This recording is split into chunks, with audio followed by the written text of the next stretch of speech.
Salut les amigos, voilà, ici je suis sur un spot sur lequel je n'ai encore jamais pêché, totale découverte donc. Ce qui est intéressant sur ce spot, à mon avis, c'est sa topologie en fait.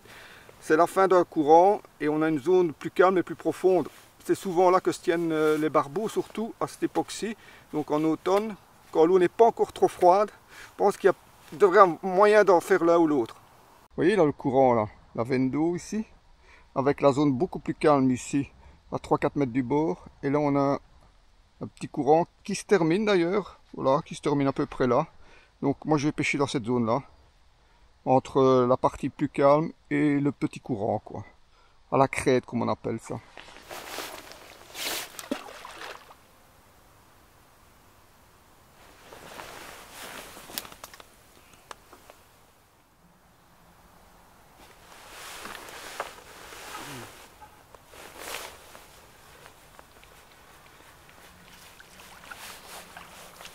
Ouais. Ça ressemble fort à une touche de chevenne.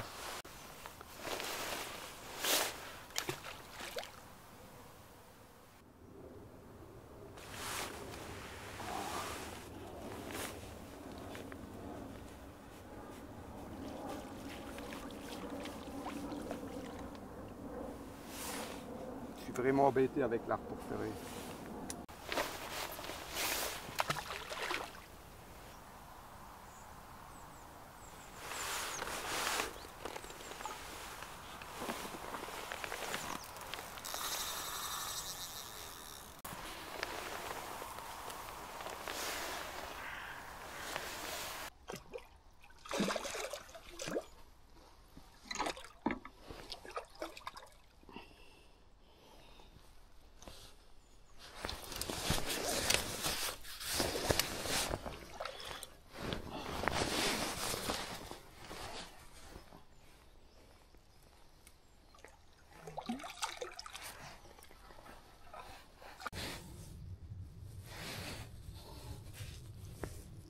Ouais les amigos, premier barbeau sur ce spot, totalement nouveau pour moi, jamais pêché, je découvre, un petit peu stressé là. Barbeau tout à fait correct. Voilà, on va voir s'il y en a d'autres. Hein.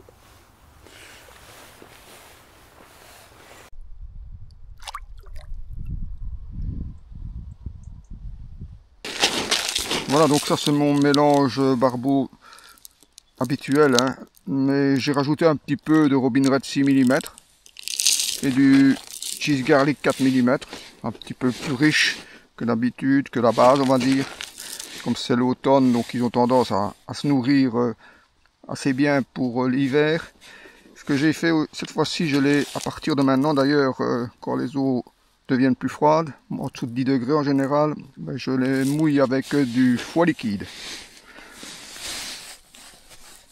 Voilà.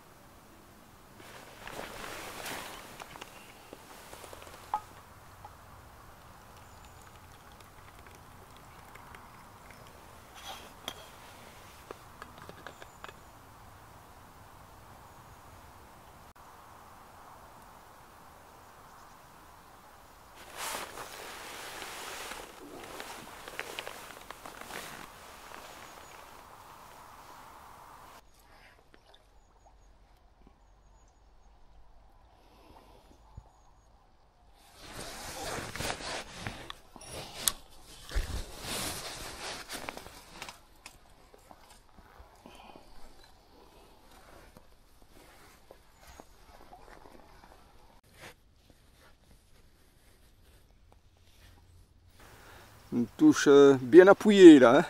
Je pensais que c'était un barbeau, ben non, c'est un juven d'une petite quarantaine de centimètres.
C'est vraiment pas facile ici pour puiser parce qu'on est très haut.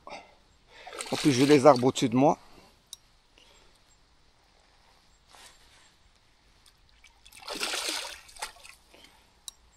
Et le barbeau ne se laisse vraiment pas faire.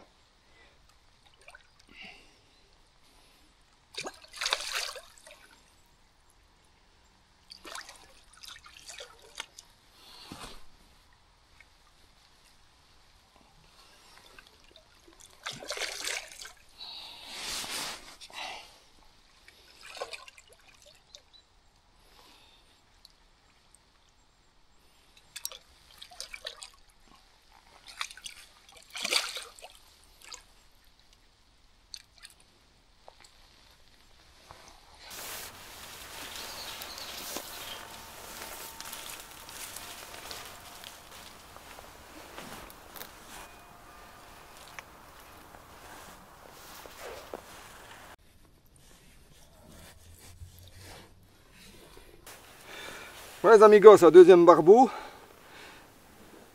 Il m'a mordu en 2 fois.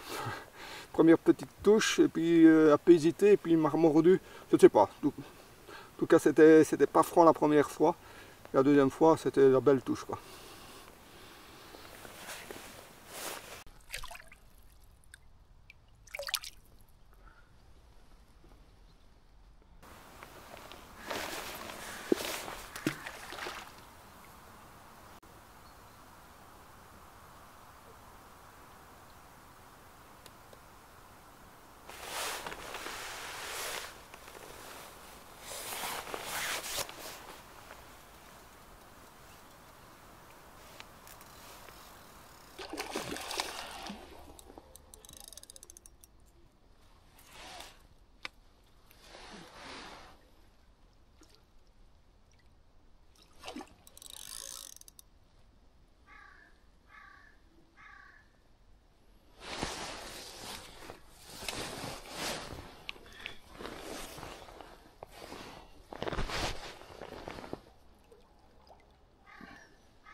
Bon, ben voilà, c'est décroché. Allez amigos, un joli barbeau.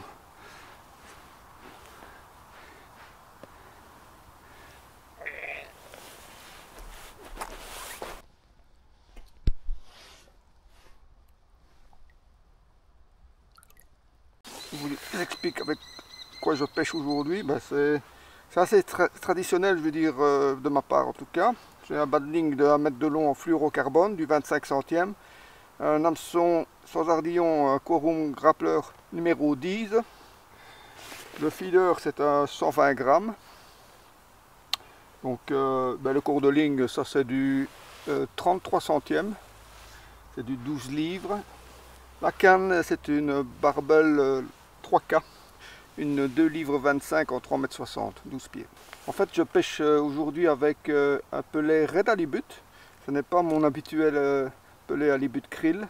Donc je suis un petit peu en train d'essayer parce que l'Halibut krill, j'en ai bientôt plus. Donc j'essaye de changer de pelet. C'est un pelet fondant aussi. C'est de la même marque. De toute façon, c'est à 12 mm. Quand je parle d'un pelet fondant, vous voyez, regardez. Voilà.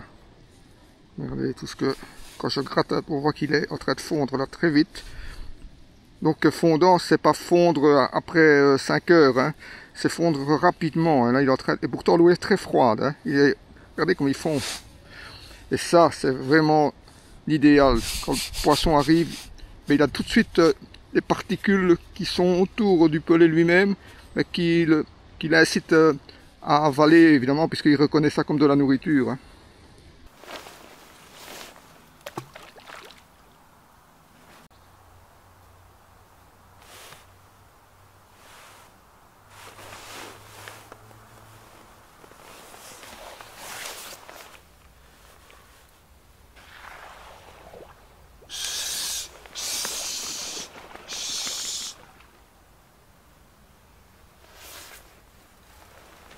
Cormoran, je sais pas si vous l'avez vu là, qui vient juste d'atterrir là. Enfin, On ne dit pas ça pour arriver sur l'eau, c'est pas atterrir, c'est arriver rire.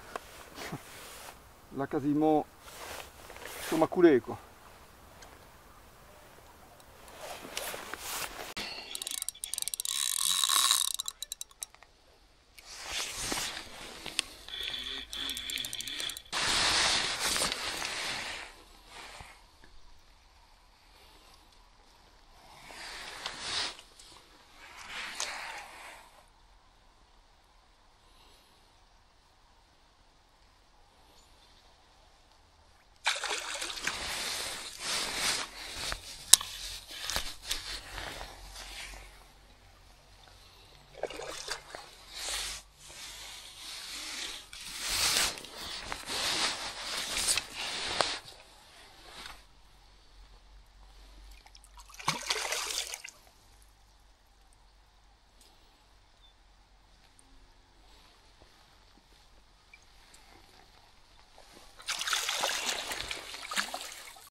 Ouais les amigos, encore un barbeau tout à fait correct, une belle couleur.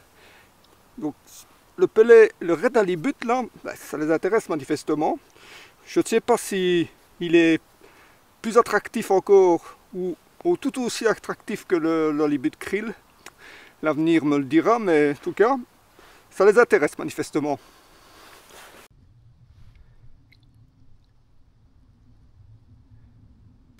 Eh bien les amigos, je viens de regarder l'heure, ça fait quasiment 1h30 que je pêche. Et j'ai pris déjà 4 barbeaux et un sven. Franchement, sur un nouveau spot, je suis vraiment très content. Hein. Je m'attendais même pas à ça. J'espérais en faire un, voire deux, peut-être 3, mais là, c'est parti sur des chapeaux trous. Donc, je pense que c'est une bonne place, en tout cas, pour l'instant. Là, ils ont l'air d'être là-bas. Donc, c'est ce qui est important, évidemment, quand vous pêchez le barbeau, c'est d'être au bon endroit, au bon moment. Ça, c'est sûr, ça. Changement de bas de ligne. Petite éraillure là, quelques centimètres de l'hameçon, c'est assez classique ça. Donc je ne prends pas de risque. Je change de bas de ligne.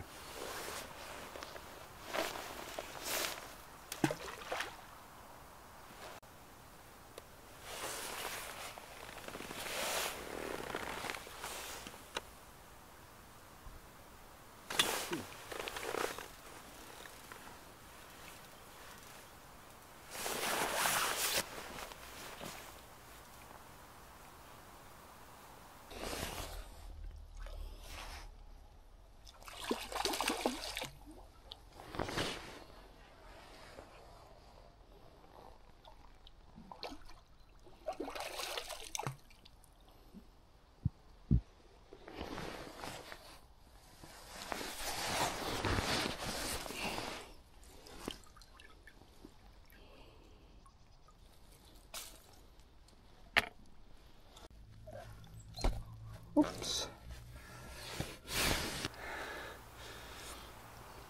Encore un qui a succombé au red halibut. Hein.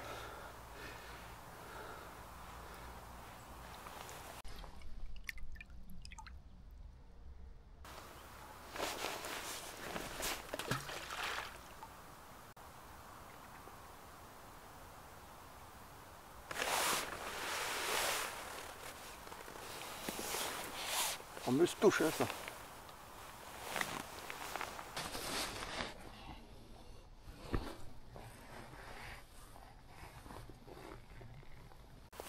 C'était fait tout seul dans les puisettes.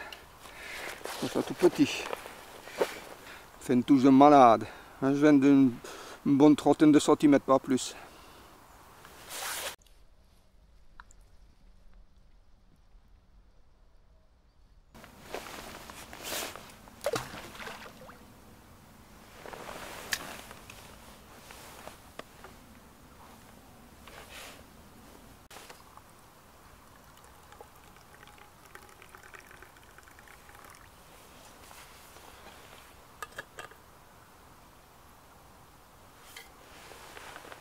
Donc regardez l'intérêt de pêcher avec ce genre de bras.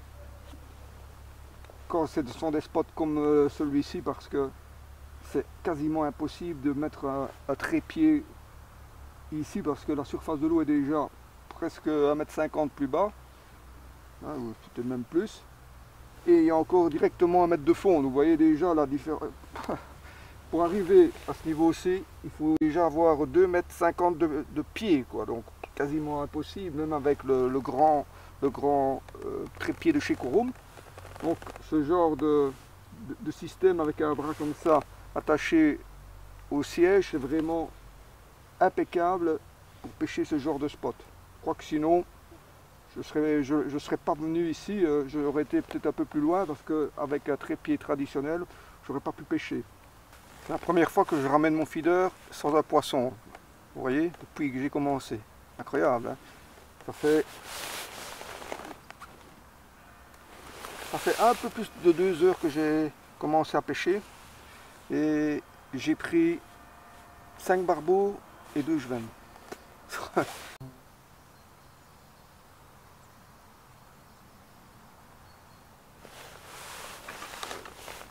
Wow. J'étais persuadé qu'il était piqué.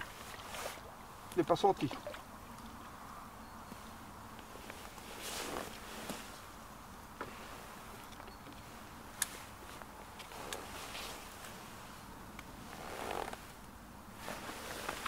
Bien vérifier l'état de la pointe de l'hameçon. Ouais, ça va. Encore bien pointu.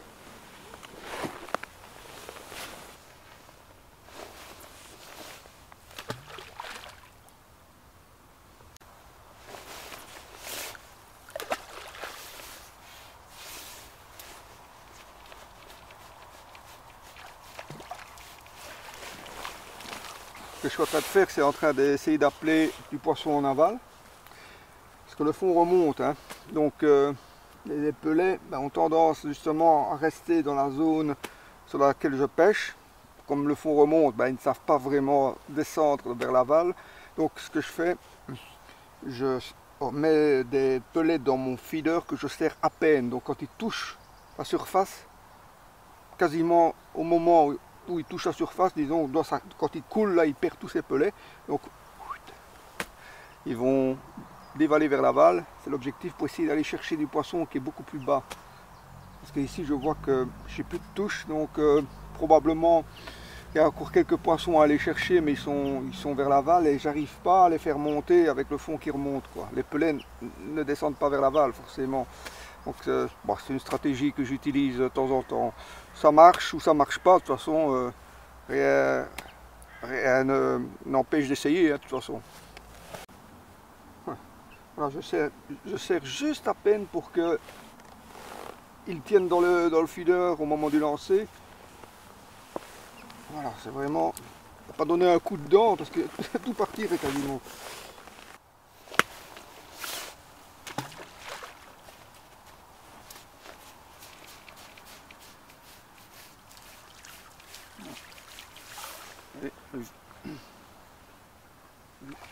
Voilà. Le feeder est complètement vide. Donc là, je suis sûr que les pelets vont être emportés par le courant et j'espère peut-être un peu attirer du poisson qui serait en aval. On voit clairement quand un banc de barbeau est arrivé, hein. En effet, plusieurs sur l'heure, puis maintenant plus rien, quoi. Donc c'est vraiment un banc qui est arrivé. Pas énorme, hein. Ouais, quand même quelques barbeaux, hein, mais il n'est pas énorme et maintenant j'ai plus la moindre touche. Soit un autre banc arrive, ou l'un ou l'autre solitaire, ou en vadrouille je vais dire, mais on voit bien qu'il n'y a plus de banc, quoi. Parce que là, quand je remettais le feeder dans l'eau, il fallait quelques minutes pour commencer à avoir des indications ou une touche, hein. Donc on voyait bien qu'il y avait du poisson sur le coup. Ici, ça fait maintenant 20 minutes, je n'ai plus rien eu, malgré mon amorçage là un petit peu au feeder là avec les pelets qui dévalaient vers l'aval. Eh bien, je n'ai quand même pas plus de touches pour la cause. Donc, ce que je vais essayer, bon, je pense que Maintenant, je peux essayer quelque chose que je n'aurais pas fait tant que j'avais des touches, c'est un peu plus loin, un peu plus large, voire essayer d'un peu rechercher du poisson qui traînerait. Une solution aussi pour avoir une touche ou l'autre.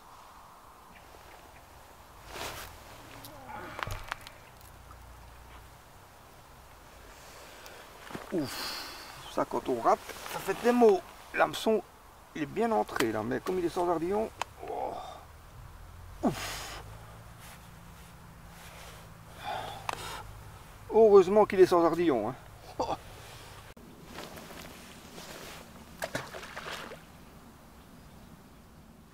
Je pense que j'ai exploité le potentiel de ce nouveau spot. On voit clairement, enfin en tout cas moi je vois clairement qu'il y a eu un banc de barbeaux qui est arrivé. Peut-être 7-8 individus, j'en ai sorti 5. Et puis c'était fini quoi. Donc est-ce que c'est le potentiel de ce spot? Parce que chaque spot a son potentiel, hein. À quelques barbeaux près, il y a des spots où on en fait 2, 3, c'est déjà très très bien. Et il y a des spots où on peut en faire plus d'une dizaine. Donc chaque spot a son, j'appelle ça son potentiel. Ici, comme je ne le connais pas, c'est peut-être le maximum ou j'en sais rien. Mais en tout cas, je suis déjà très très content sur ce spot d'avoir pris 5 barbeaux, quoi. Franchement, je le note. Hein. Ça fait 3 heures que je pêche.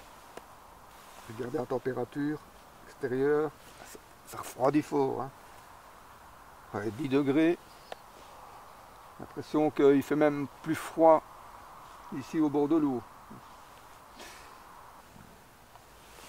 Je vais encore pêcher une demi-heure, pas plus. Il est déjà 15 heures. Hein. Donc, il commence à faire noir vers 4 heures quand il fait comme ça couvert. Il commence à vraiment devenir sombre. Donc, quand même plus de touches. Encore essayer une demi-heure maximum. On va pêcher 3h30, c'est très bien. J'ai beau essayer plus au large et plus en aval, pas une seule touche. Hein. L'impression vraiment que le coup est mort. Hein. Ça a bien donné vraiment les 2 premières heures. Là, je prenais du poisson régulièrement et puis c'était terminé. Oui, c'est la 3e heure, plus de touche et ici, bon, j'ai encore pêché encore un petit peu, mais plus très longtemps, savez-vous. On le sent, hein, on le sent, il n'y a plus d'indication, il n'y a plus rien, on sent bien que c'est vide. Je ne sais pas, le poisson, où il est plus là, où il n'est pas là, où il a le bec cloué, je ne sais pas, mais on n'a plus rien, quoi. Il ne se passe plus rien du tout. Ah, c'est Monsieur Barbeau. Ouais. Vous allez bien? Ça va et On vous? voit tous les jours sur... Enfin, tous les jours. Tous les jours, hein. Vous? Ouais, on voit, hein. Toutes les semaines, on va dire. Ben, ouais, j'avais jamais pêché ici. Mais faut plus, parce que tu nous as rendu, parce qu'on pêche la prochaine. Ben oui, je m'en doute. Mais l'accrocher là, là. Faut... Il y a un arc dans l'eau là. Il y a moyen de passer, là, c'est limite, non? Limite avec les waders, c'était. Ouais, mais quand même, faut pas glisser. Là, hein. Hein. Ouais, faut pas tomber dans un trou. Hein. Ouh, prends des risques. Hein. Ouais, franchement, c'est où? Hein. C'est où? Allez, bonne pêche, monsieur. Merci, hein. Je vous regarde sur YouTube alors. Ben, avec plaisir, monsieur. Bravo.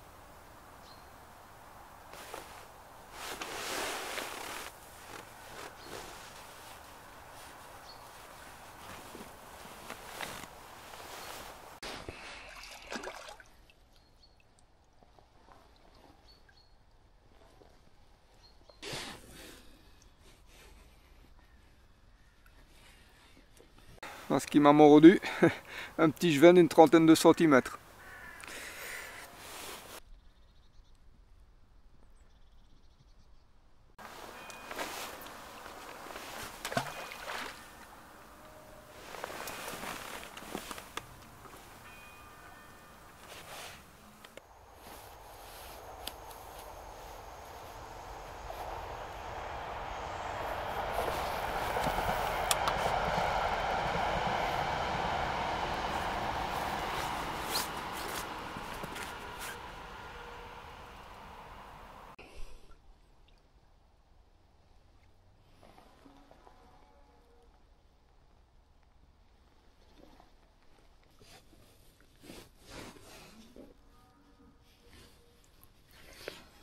Hein, les amigos, plus que des jevens, hein.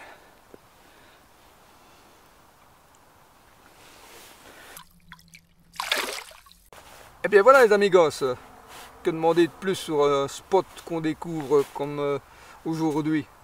De la touche, du poisson, du barbeau principalement, un peu de jeven.